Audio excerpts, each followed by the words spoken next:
shift, because what we need here are two things. We need a deterrent, which of course exists, but they don't even fear the deterrent. And as I've mentioned to you, in their training, they're actually told that a suspect must never die in your custody. In fact, the safest place that an arrested person should be in is in the police custody. You will see in some instances where thieves are being mobbed and the police come, the suspect actually run towards the police so that the police can take custody of them. It is safer to be with the police, and actually even safer to be with the prisons rather than being outside here, because you'll be mobbed. So when these things are happening, it means that these overzealous characters within the police have to be weeded out. And how do we weed these people out? I think there is an urgent need, Dennis, to have a continuous weeding out before it happens, because these rogue characters, the OCS knows them. If you look at the National Police Service Act and standing orders, the OCS of each and every station is assigned the responsibility to take care of the well-being of the detainees within the police cells. It is there, and they know it.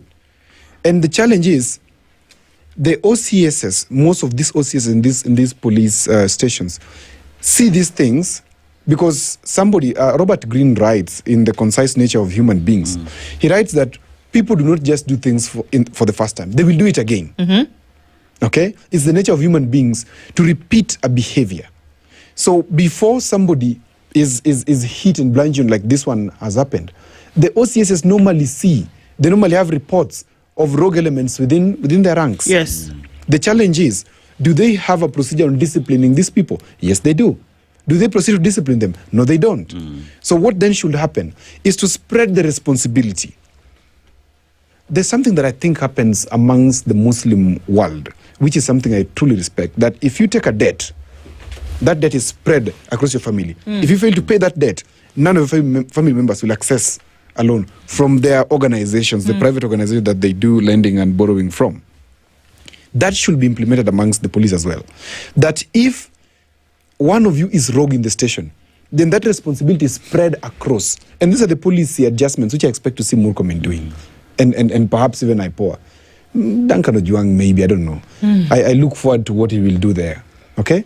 But there's that urgent need for the police, especially the OCS, to recognize and take disciplinary measures at the earliest happening. For example, this thing of police taking bribes. I don't know what we'll do as a country. I don't know. Maybe you know better. I don't know what we'll do as a country to ensure that we stop this thing of bribe taking, number one. And number two, because there's the giver and the taker. And it has been the culture that once you're arrested, just give bribes. But we started somewhere where people were saying, we are not giving you any bribe. In fact, if you take bribe, we are arresting you. Take us to court. So I don't know what level of conscience we need in this country. And this is back to the people to first of all say, you know what?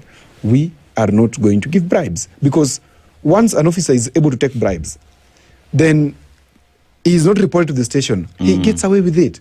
And once he gets away with the first mistake, he will want to advance it because he's pushing the borders. I want to take coming to the top of the hour. We can